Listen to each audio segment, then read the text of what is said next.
So guys, nandito tayo sa Cabanatuan City. At nandito po yung location natin. Yan po yung SM. Yan, SM. Mayroon po tayong chichikin na unit. Hindi po natin kasama po yung ating pong client sa araw pong ito. Pinagkatiwalaan niya po tayo mag-check na unit na kanya po nagustuhan. Nissan Navara 2022. So chichikin natin ng maayos. So share, marami pong salamat sa iyo sa tiwala po ninyo kay Mr. Pads na pinagkatiwalaan nyo na mag-check ng unit niyo kahit hindi po kayo kasama. So maraming salamat guys.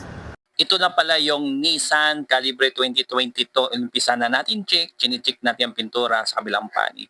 So tinignan po natin ang odometer nito. Maayos naman sa scanning. Pariha 37,400 something. Chinik natin susi niya kung okay. Ang kanya pong windshield. Tinignan natin kung Nissan pa. Siyempre chinik natin mga ilalim nito. Katulad sila ng madubela. Upuan kung siya may mga halawang. Pati po ang kanyang pong seat belt. Chine-check po yan kasama sa checking natin. Higit sa lahat meron po tayong scanning para ma-determine natin kung may problema ang kanyang sasakyan. Siyempre, ganoon din sa ilalim, sinicheck natin yung mga gulong, suspension, under chassis, para lahat po nito ay maayos po ang bawat checking po natin sa sasakyan na sinisigurado natin ang sasakyan ay hindi po nakaranas ng baha.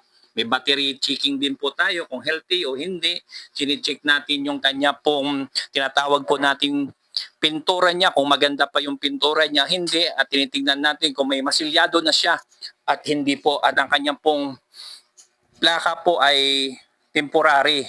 At higit sa lahat guys, napa-verify po natin ang papel na ito at nakita naman po natin, sabi na LTO, wala problema at indicate nila kung sino po yung pangalan tulad na nakita po natin sa video. Yun, ito ngayon guys, nagro-road test na po kami para makita po natin ang tamang shifting ng transmission. Kung ito ba nag-i-stack o hindi sa first, second, third, fourth, fifth, sixth, seven. So nandito po tayo ngayon.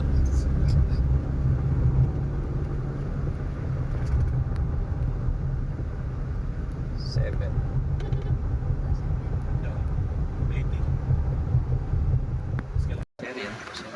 Test po namin yung sasakyan nyo na pa-reverse.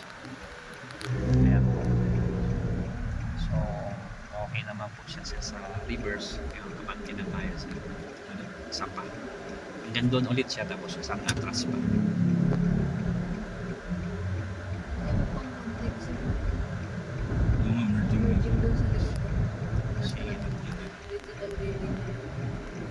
Tapos na po tayo, na-check na po natin yung unit.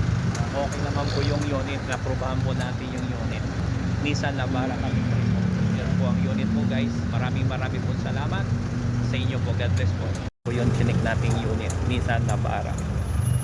So, dito po tayo sa Cabanatuan.